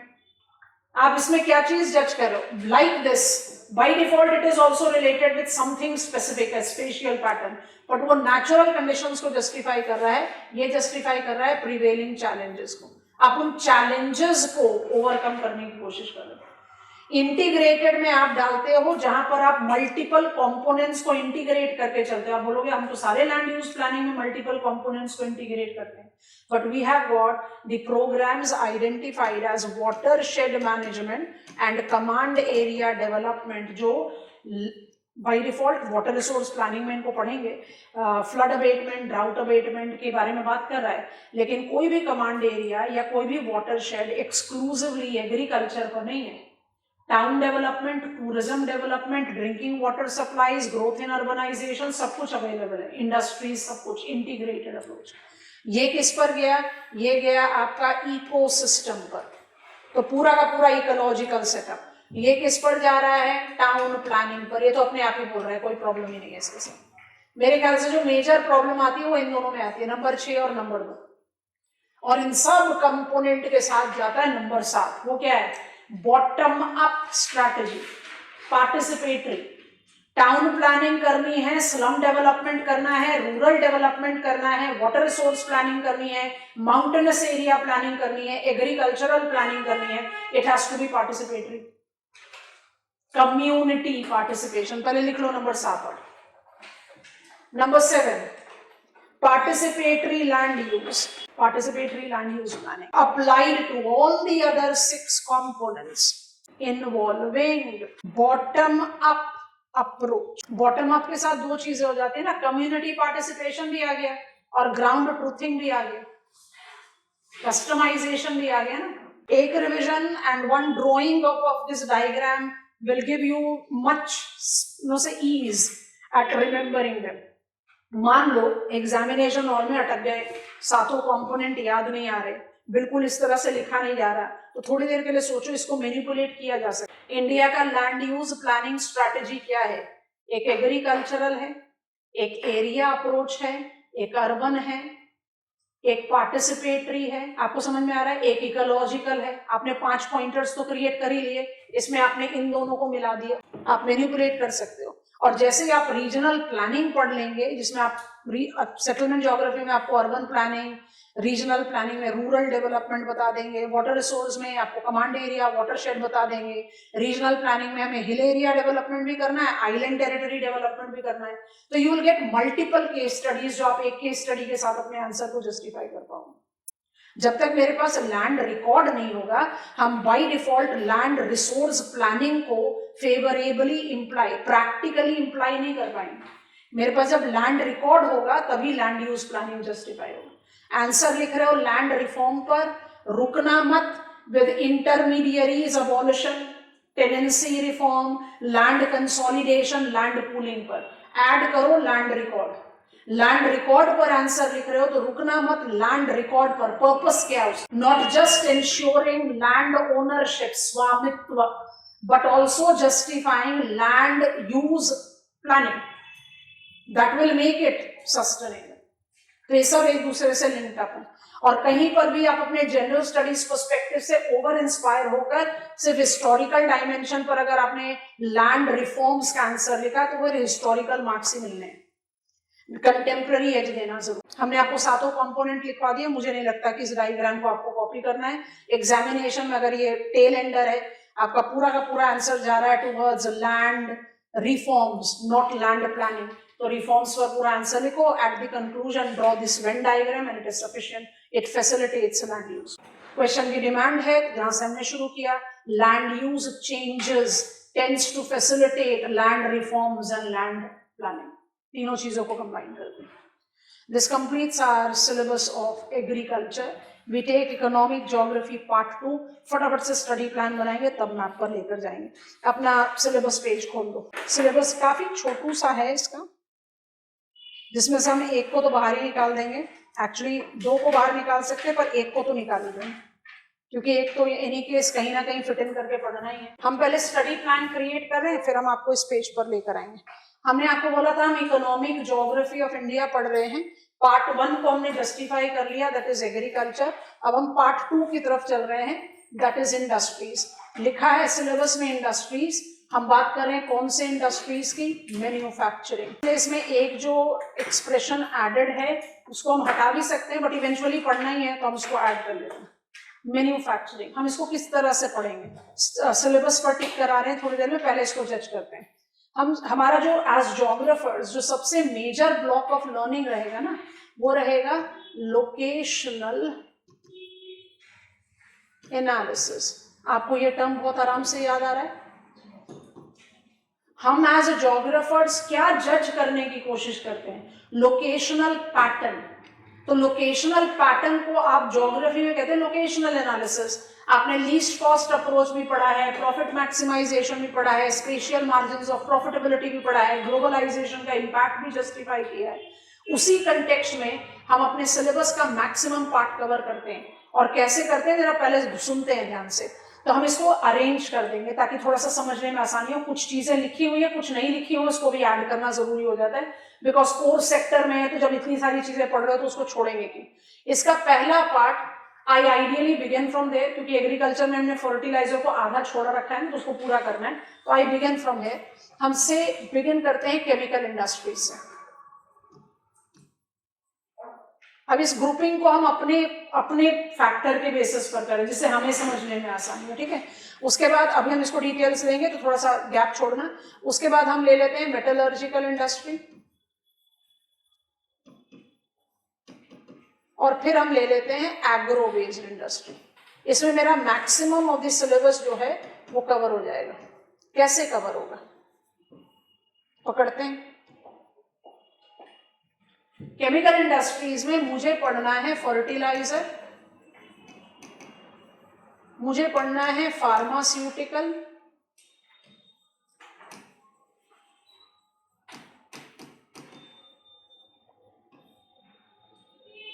Syllabus में लिखा नहीं है बट एक कोर सेक्टर इंडस्ट्री का हिस्सा है, इसलिए सीमेंट भी पढ़ेंगे। और एक्चुअली बिगिनिंग में ही पढ़ लेंगे पेट्रो रिफाइनिंग।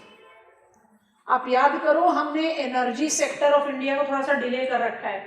हम ना थोड़ा सा एकदम साउंड फाउंडेशन रेडी कर लें, फिर फटाफट से एनर्जी सेक्टर को कवर करने में आसानी रहेगी, क्योंकि एनर्जी सेक्टर में you have to correlate with multiple mechanism, जो इंडस्ट्रीज में बड़ा मदद करेगा हमें लर्न करने के लिए।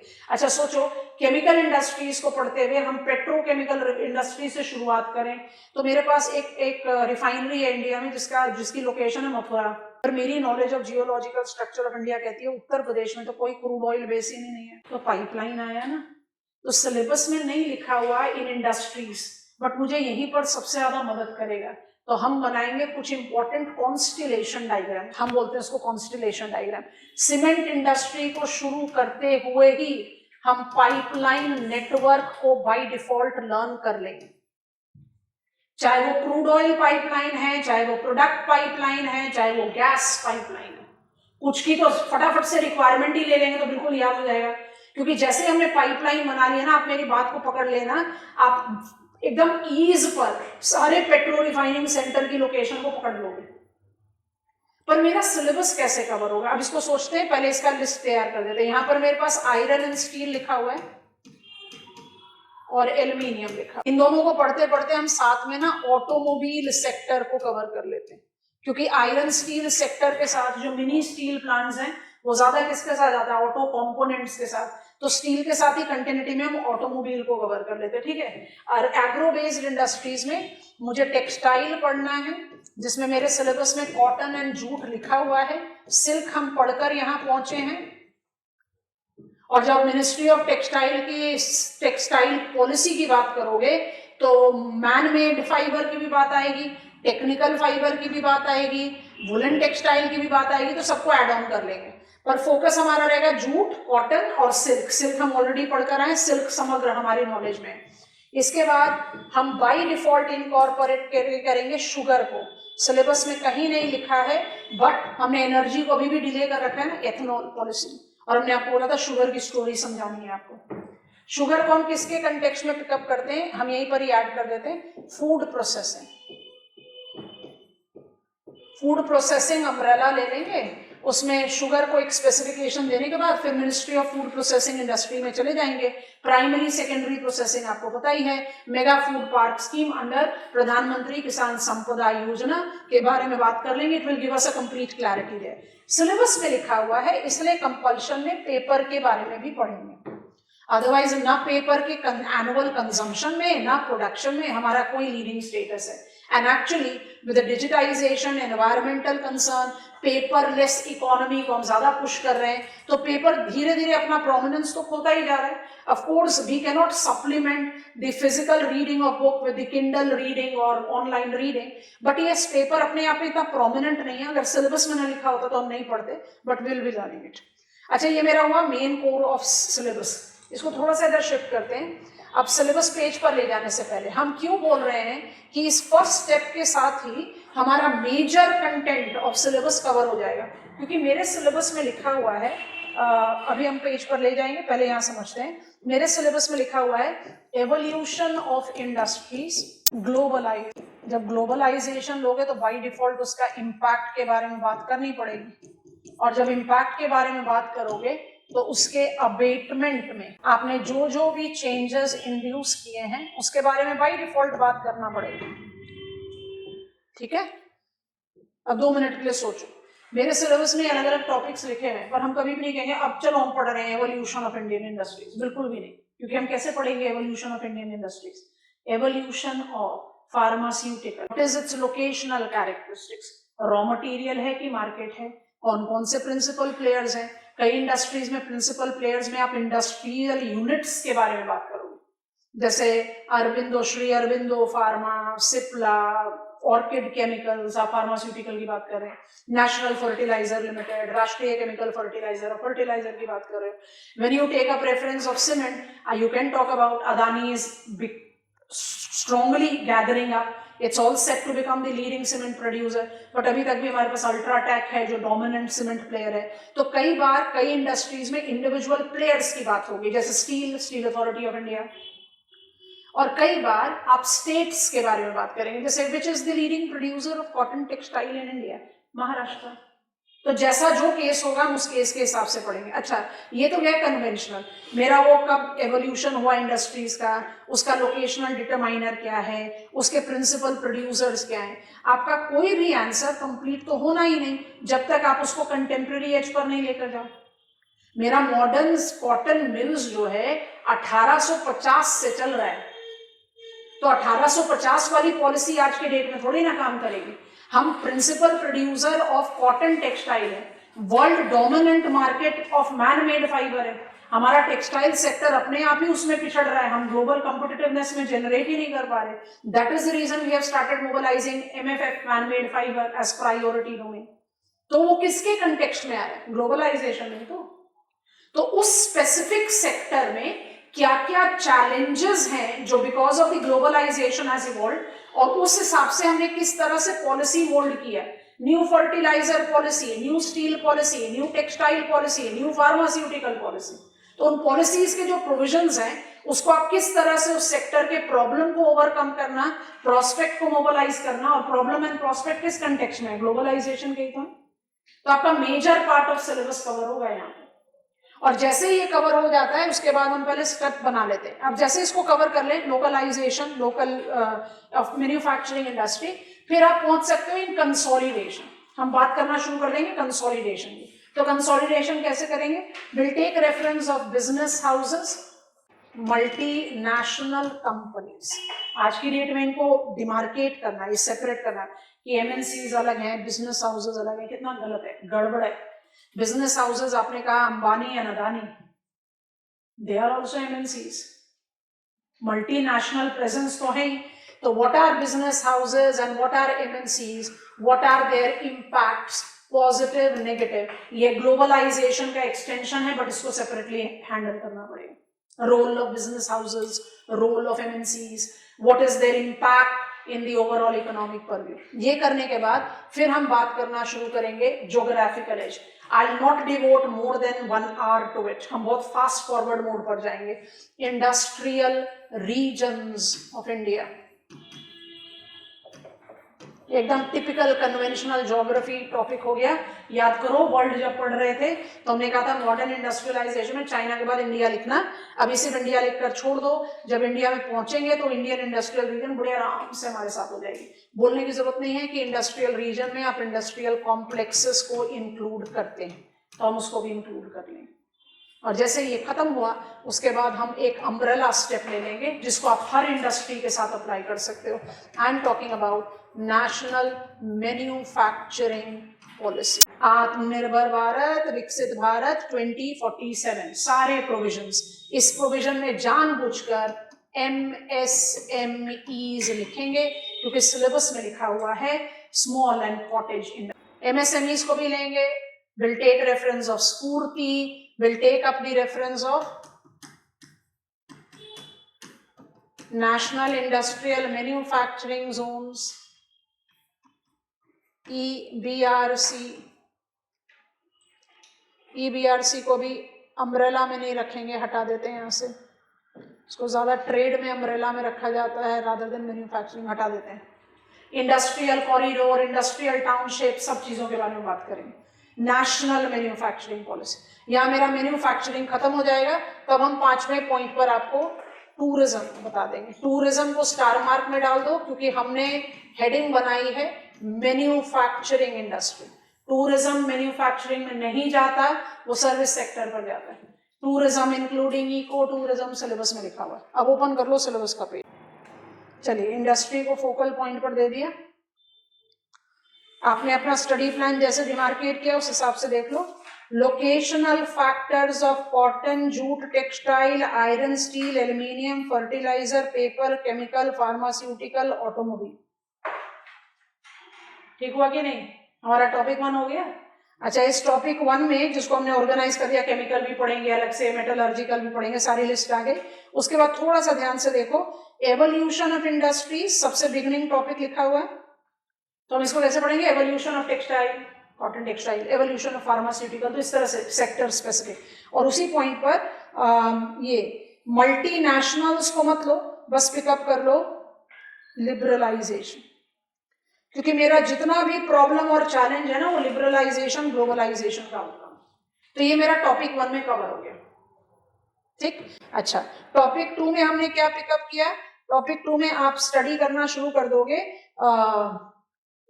Multinationals, industrial houses and complex. तो industrial houses, business houses, business complexes, multinational.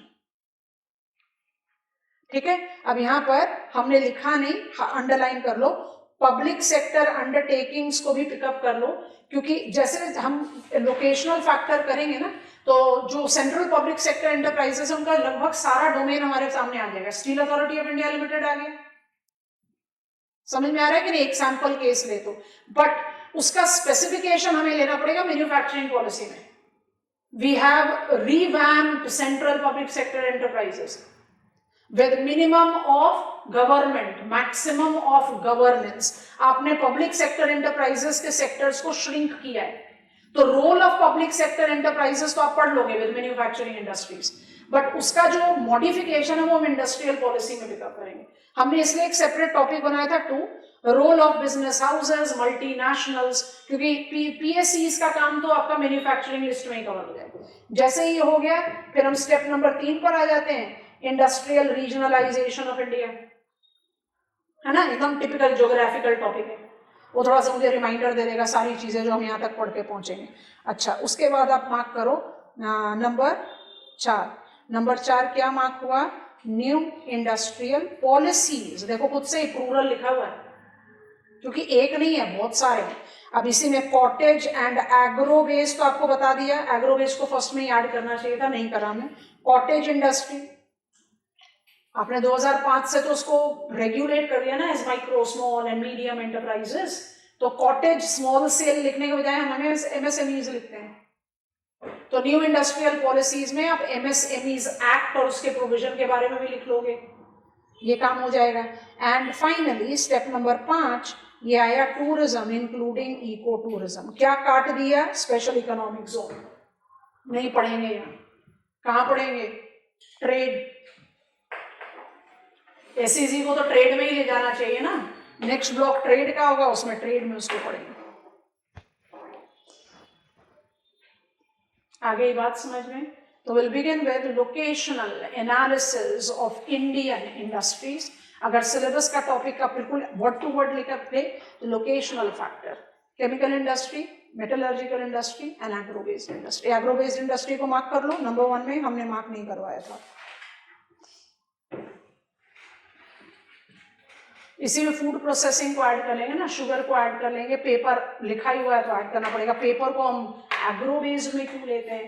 क्योंकि पेपर हमारे कंट्री में largely cellulosic raw material, whether it is would based, agricultural based और रिसाइकल्ड फाइबर से बनता है।